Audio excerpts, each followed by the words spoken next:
Assalamualaikum warahmatullahi wabarakatuh. Apa kabar sahabat Uhuah Islamiyah? Semoga tetap dalam lindungan Allah Subhanahu wa taala dan dilancarkan segala urusan-urusan kita. Saya harap kali ini sahabat Uhuah sedikit berkonsentrasi karena dalam video ini sahabat akan menemukan bagaimana bisa nama Tuhan atau proper name digeser menjadi sebutan atau generic name. Sehingga tidak asing lagi mengapa banyak kita lihat nama Allah juga terdapat pada Injil yang dibaca teman-teman Kristen. Mari kita mulai. Pada video pembahasan kali ini, saya akan menanggapi kembali channel Tanpa Ragi yang membahas tentang dewa versus Allah sebagai sebuah sebutan dalam Alkitab, di mana dia mempermasalahkan pernyataan dari Bapak Bambang Nurseno tentang penggunaan nama Allah ini. Dan kenapa saya menanggapinya? Anda kalau mau gontok-gontokkan atau berantem, silahkan. Tapi jangan bawa-bawa Islam, pikul salibmu sendiri. Bagaimana videonya? Mari kita lihat bersama. Check it out.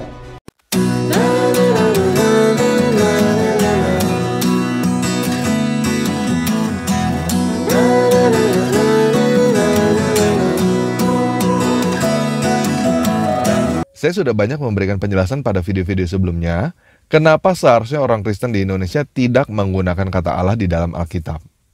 Jadi pada video ini, saya tidak akan menjelaskan ulang apa yang sudah saya jelaskan pada video-video sebelumnya.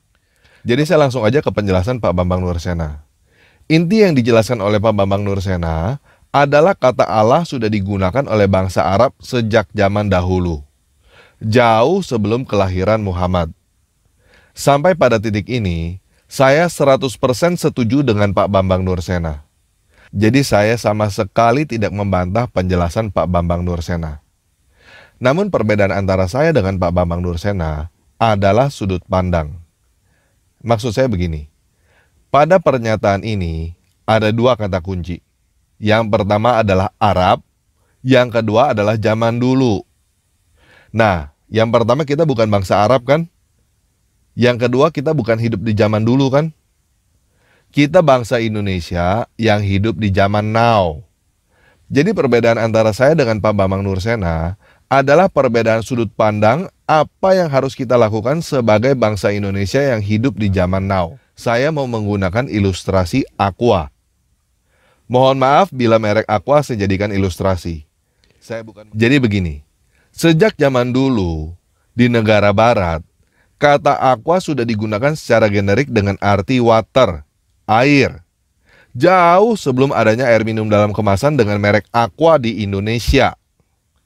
Namun, pada tahun 1973, kata aqua dipatenkan menjadi merek di Indonesia. Anggaplah kita sudah jualan air minum dalam kemasan sejak zaman dahulu kala dengan merek Banyu ke seluruh dunia. Dan sejak zaman dulu, kita sudah berkata bahwa jangan minum aqua lain selain Banyu. Aqua lain tidak aman untuk diminum. Jauh sebelum kata aqua dipatenkan menjadi merek pada tahun 1973 di Indonesia. Nah, pertanyaannya, apa yang harus kita lakukan dengan kenyataan bahwa aqua sudah dipatenkan menjadi merek? Pak Bambang Nursena dan mayoritas petinggi Kristen lainnya, termasuk Lai, memilih untuk berusaha mengembalikan merek dagang kembali menjadi kata generik. Dalam hal ini, istilahnya menuntut agar merek Aqua kembali menjadi kata generik seperti zaman dulu sebelum Aqua dipatenkan. Nah, saya memilih untuk menggunakan cara yang lain. Saya memilih untuk beradaptasi. Mereka sudah terlanjur mempatenkan merek Aqua, sudah dipergunakan dan sudah diakui oleh masyarakat, ya sudah, kita ganti aja slogan kita. Toh kita masih punya banyak kata lain untuk menggantikan kata aqua. Kenapa kita tidak mengubah slogan kita menjadi jangan minum air lain selain Banyu? Air lain tidak aman untuk diminum. Selesai kan? Kata Allah adalah kata generik yang sudah digunakan di Arab sejak zaman dahulu. Bukan hanya oleh orang Kristen di Arab, jauh sebelum kelahiran Muhammad. Namun, sejak adanya Islam, kata Allah itu sudah disahkan menjadi nama diri. Kalau teman-teman masih nggak paham juga, Saya nggak tahu lagi deh gimana cara ngejelasinnya supaya teman-teman mengerti bahwa kita tidak seharusnya menggunakan kata Allah di Indonesia zaman now. Sekarang saya menggunakan cara pembuktian yang lain. Menggunakan Alkitab Lay yang teman-teman pegang. Coba buka aplikasi Alkitab yang ada di handphone teman-teman. Cari dengan kata kunci dewa. Coba lihat di situ, ada berapa banyak ayat yang tercantum kata dewa. Banyak kan? Coba kita ambil satu di Perjanjian Lama dan satu di Perjanjian Baru ya. Dari Perjanjian Baru, kita ambil Kisah Para Rasul 7 ayat 43. Di situ ada tertulis dewa Revan. Betul ya? Kata dewa di situ, bahasa Inggrisnya apa? Silakan teman-teman lihat di King James Version atau di Alkitab bahasa Inggris lainnya. Di situ yang tertulis adalah kata God. Bahasa Yunaninya apa? Silakan teman-teman cek sendiri di openbiblica.com atau di biblehub.com. Bahasa Yunaninya adalah Theos. Yuk sekarang kita lihat di Perjanjian Lama. Kejadian 31 ayat 30. Di situ ada kata dewa-dewaku. Betul ya? Kata apa yang digunakan di dalam bahasa Inggris? Kata gods. Kata apa yang digunakan di dalam bahasa Ibrani? Kata Elohim. Kalau teman-teman nggak percaya, silakan periksa sendiri bahwa semua kata dewa yang ada di dalam Alkitab Lay, bahasa Inggrisnya adalah God, bahasa Yunaninya adalah Theos, bahasa Ibraninya adalah El atau Elohim. Nah, sekarang gantian saya yang nanya kepada teman-teman. Kenapa kata God, Theos, dan Elohim harus diterjemahkan sebagian menjadi dewa dan sebagian menjadi Allah di dalam Alkitab bahasa Indonesia? Kenapa kata Elohim di dalam Kejadian 1 ayat 1 diterjemahkan menjadi pada mulanya Allah menciptakan langit dan bumi? Sedangkan kata yang sama yang digunakan di dalam Kejadian 31 ayat 30 diterjemahkan menjadi dewa-dewa. Bahasa Inggris menggunakan satu kata, yaitu kata God. Kenapa Indonesia harus membedakan di sini pakai Allah, di situ pakai dewa? Konotasi? Doktrin? Atau ada musuh yang menaruh ilalang di tengah-tengah gandum? Emang kenapa kalau disamaratakan semua? Kalau mau pakai kata Allah, ya sudah pakai kata Allah semua dong. Termasuk di Kejadian 31 ayat 30 dan Kisah Para Rasul 7 ayat 43. Kalau pakai kata Allah semua jadi jelas kan? Ada Allah yang bernama Revan. Kalau mau pakai kata dewa, ya pakai kata dewa semua dong. Termasuk di Kejadian 1 ayat 1. Emang kenapa kalau Kejadian 1 ayat 1 diterjemahkan pada mulanya dewata menciptakan langit dan bumi? Nggak sesuai dengan doktrin. Doktrin yang mana? Doktrin tetangga yang menyatakan bahwa pencipta langit dan bumi adalah Allah. Kenapa harus menerjemahkan Alkitab sesuai dengan doktrin tetangga? Mau alasan apa lagi? Nah, setelah melihat sekilas video tanpa ragi, 80% I agree with it, alias saya setuju. 20% jujur saya tertawa melihat hal itu. Sekarang saya ambil dasarnya dulu, sekaligus ini akan menjawab beberapa pertanyaan dari channel Kristen dan juga teman-teman Kristen yang komentar dalam video saya. Apakah YHWH sama dengan Allah? Bahasa Ibrani atau Hebrew dan bahasa Arab mempunyai banyak sekali kemiripan. Dari sisi rumpun bahasa, kedua bahasa tersebut termasuk dalam rumpun bahasa yang sama, yaitu rumpun bahasa Semit. Artinya, baik bahasa Ibrani maupun bahasa Arab berasal dari satu bahasa yang sama di zaman dahulu. Contoh yang paling banyak dilihat adalah seperti Yitzmael, orang Arab membacanya Ismail. Yisrael dibaca Israel, dan Yishak dibaca Ishak, dan masih banyak lagi kemiripannya. Coba kita lihat tabel berikut.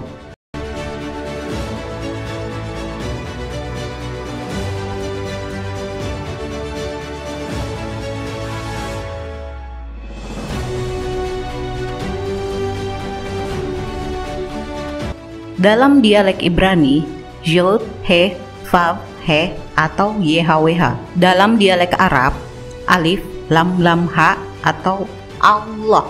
atau dalam tulisannya AWWH, dan cara bacanya Allah. Menurut pelafalan Arab, jadi tidak ada orang Arab yang membaca Allah pakai huruf A, bukan O. Silahkan diperhatikan pelafalan lidah orang Arab ya. Jadi Yahudi, Arab Yahudi dan Islam sepakat bahwa alif lam lam ha Allah atau YHWH adalah nama pribadi atau proper name, tidak mengandung trinitas. Saya ulang, Allah atau YHWH adalah nama pribadi atau proper name, tidak mengandung trinitas. Makanya Yahudi Arab dari zaman dahulu menggunakan kata Allah yang sepadan dengan YHWH sebagai nama diri atau proper name. Terus orang Yahudi membaca YHWH bagaimana? Tentu orang Yahudi tidak berani membaca dengan sembarangan alias sembrono, melafalkan sebagai Yahweh, Yehua, Yehua, Jehovah, dan lain sebagainya. Karena seperti yang kita tahu bahwa YHWH merupakan huruf tetragrammaton yang tidak dapat disisipkan huruf vokal atau vowel. Mereka cukup menyebut Adonai sebagai perwakilan penyebutan YHWH. Jadi orang Yahudi sangat paham saat mereka menyebut Adonai merujuk ke siapa. Nah, saya akan tunjukkan salah satu bukti yang lebih logis mengapa YHWH tidak dapat dilafalkan sembarangan. Coba kita cek pada ayat Injil. Ini ada di Keluaran 6 ayat 12 yang berbunyi, "Tetapi Musa berkata di hadapan Tuhan, orang Israel sendiri tidak mendengarkan aku. Bagaimanakah mungkin Fir'aun akan mendengarkan aku? Aku seorang yang tidak petah lidahnya." Saya ulang, aku seorang yang tidak petah lidahnya. Nah, ini sejalan dengan ayat Al-Quran di surah Toha ayat 25-28 yang menceritakan doa Nabi Musa agar dimudahkan dari kekakuan lidahnya.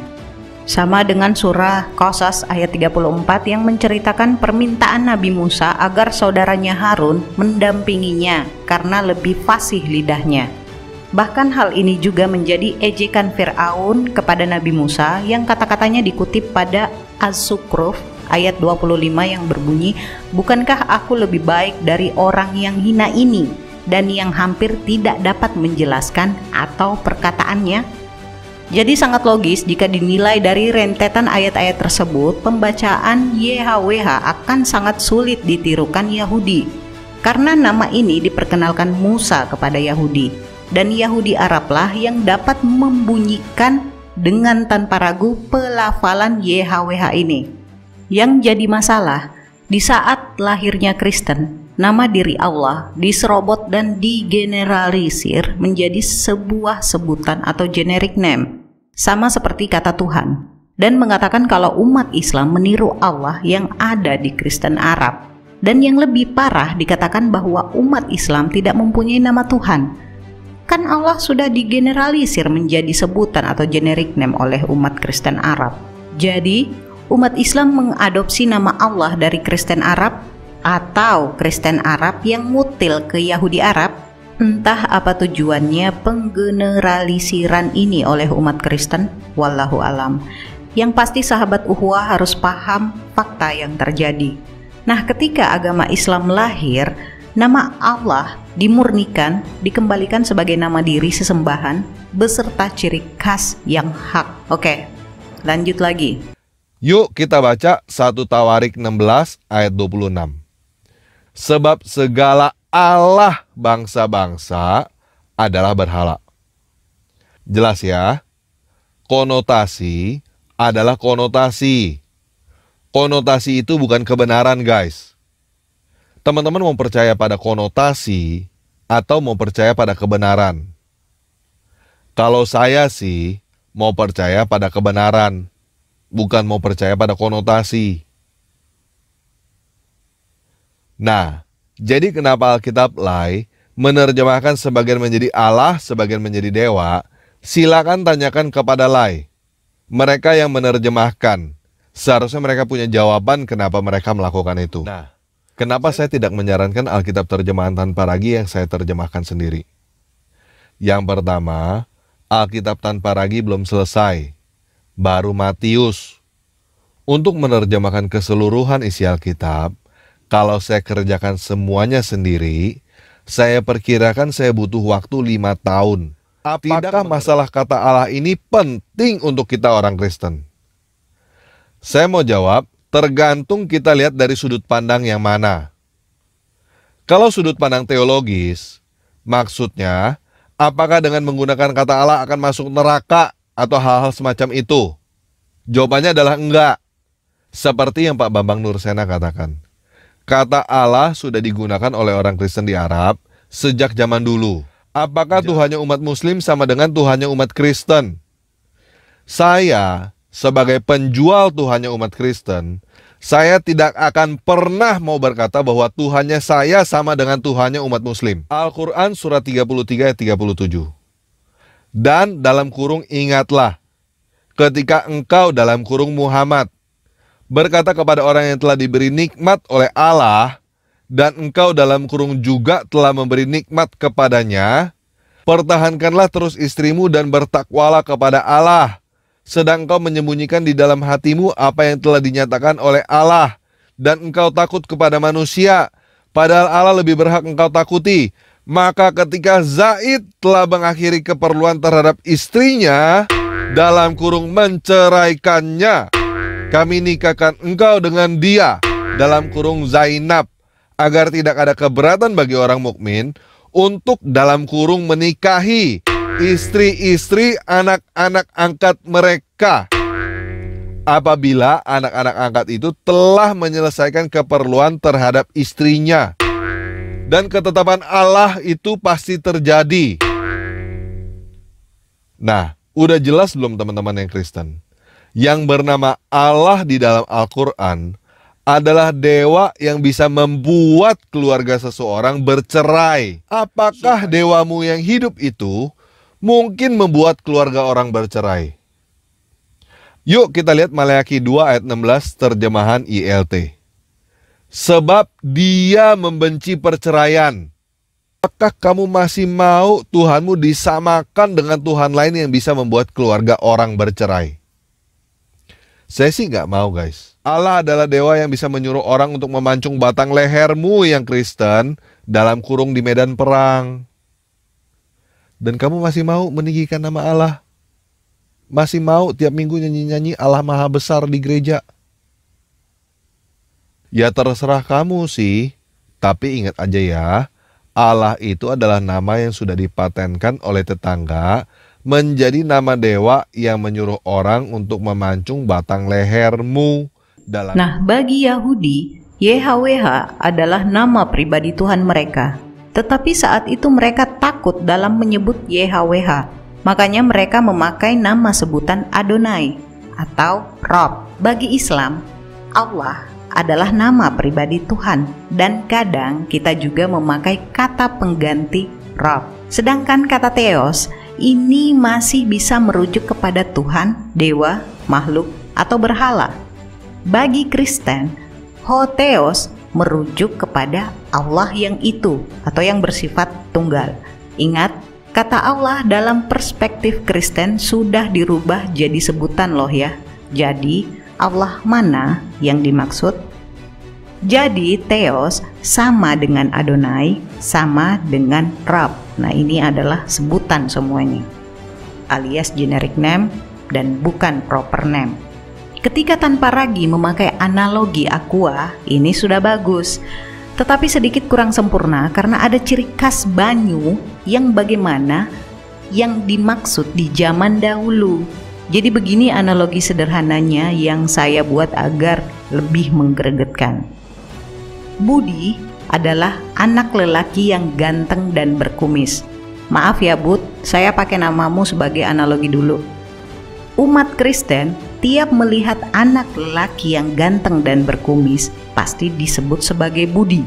Jadi kalau orang Kristen menyebut Budi, entah itu Budi yang mana. Nah, Budi yang asalnya sebagai nama diri digeser menjadi sebutan. Dan dengan adanya Islam, maka nama diri dikembalikan lagi atau dimurnikan lagi sesuai dengan ciri khas dan kepemilik nama tersebut. Jadi, kalau tanpa ragi menggunakan dan memaknai God, Elohim, Theos, dan Lai menerjemahkan kata tersebut kadang sebagai Allah dan dewa, sudah bisa ditarik kesimpulan karena kata Allah telah mereka generalisir menjadi sebutan atau general name. Maka yang tadinya kata Allah sebagai proper name atau nama pribadi, kini setara dengan Theos yang berarti sebutan. Jadi Kristen mumet sendiri dengan terjemahan Alkitabnya akibat ulah mereka sendiri. Dan ketika tanpa ragu membawa 1 Tawarik 16 ayat 26 yang berbunyi, sebab segala Allah bangsa-bangsa adalah berhala, tetapi Tuhanlah yang menjadikan langit. Disitulah kita ketahui dari uraian di atas tadi, Allah-Allah yang manakah yang dimaksud berhala? Jelas bukan Allah dalam Islam karena YHWH sama dengan Allah. Jadi tanpa ragu sudah benar bahwa Kristen tidak perlu lagi menggunakan kata Allah dalam Alkitab. Tapi, ini tapi loh ya, Anda yang berselisih paham kenapa bawa-bawa Islam juga. Ini kan namanya troublemaker. Harusnya Anda menjadi problem solving, bukan malah ngalor ngidul, nyinggung ayat Al-Quran, di mana otak Anda memahaminya saja belum mampu. Nama Tuhan aja masih ribut kok. Pikulah salibmu sendiri, jangan bawa-bawa yang lain. Pembahasan tanpa ragu yang sudah dalam rel menjadi acak-acakan melebar kemana-mana, menandakan kelabilan serta ketidakstabilan dalam dirinya yang berusaha dipamerkan. Tetapi tidak mengapa, wajiblah bagi muslim untuk bersabar dalam menanggapi hujah. Oke, Anda bawa lagi ayat Al-Quran di mana Rasulullah menikahi mantan istri anak angkatnya. Terus dari segi mananya yang salah? Kan udah jelas, Zainab udah dicerai oleh Said. Disinilah letak perbedaan anak kandung dengan anak angkat. Bahas masalah moral lagi, sebaiknya tonton dulu masalah moralitas di konten sebelumnya. Jadi jika Anda menjadi troublemaker buat Islam, Anda akan mengalami masa-masa yang kelam hanya dengan 1 pertanyaan saja seperti biasa. Tunjukkan dalam Bibelmu secara eksplisit tentang aturan atau larangan untuk menikahi mantan istri anak angkat. Jika Anda tidak bisa menunjukkan, maaf, sudah seharusnya Anda tidak usah ragu-ragu memakai masker mulut, tetapi sekalian tuang lem besi agar maskernya tidak bisa lepas untuk menutup mulut nyinyir Anda. Ngelanturnya tanpa ragu dilanjut lagi ke perintah memancung batang leher kafir ketika di medan perang. Saya tidak mengetahui pasti apa isi otak dari tanpa ragu ini dalam klaimnya. Di saat orang berperang, di situ akan ada namanya saling bunuh, membunuh, dan bertahan. Kalau nggak membunuh ya dibunuh, namanya juga perang. Kalau nggak mau bunuh-bunuhan ya jangan perang, nongkrong aja di warung kopi. Apa kamu lupa dengan aturan itu? Tetapi dalam Islam ada aturan spesifik siapa saja yang boleh dibunuh dalam peperangan. Wanita, anak-anak, lawan yang menyerah, dan lain sebagainya. Tetapi apa yang dikatakan dalam Injil Anda? Sebenarnya saya tidak tega menyampaikannya. Ini ada di dalam Alkitab sangat banyak ayat-ayat perintah membunuh juga dalam perang. Salah satunya adalah, saat kau berperang, ambillah bagimu perempuan yang masih perawan, tapi bunuhlah perempuan yang sudah tidak perawan lagi. Ini ada di Bilangan 31 ayat 17 yang berbunyi, maka sekarang bunuhlah semua laki-laki di antara anak-anak mereka, dan juga semua perempuan yang pernah bersetubuh dengan laki-laki haruslah kamu bunuh. Ayat 18, tetapi semua orang muda di antara perempuan yang belum pernah bersetubuh dengan laki-laki haruslah kamu biarkan hidup bagimu. Jadi kesimpulannya dari pembahasan tanpa ragu ini tentang proper name Allah sudah tepat agar Kristen jangan lagi memakai kata Allah dalam Alkitab, dan nantikan Alkitab versi tanpa ragu dalam revisinya. Nasihat kali ini, kalau bodoh jangan kelewatan, karena kalau kelewatan muternya akan jauh. Semoga ada hikmah dan pembelajaran pada pembahasan kali ini. Kurang lebihnya mohon dimaafkan. Akhir kata, Maha benar Allah dengan segala firman-Nya. Allahumma salli ala Sayyidina Muhammad. Wassalamualaikum warahmatullahi wabarakatuh.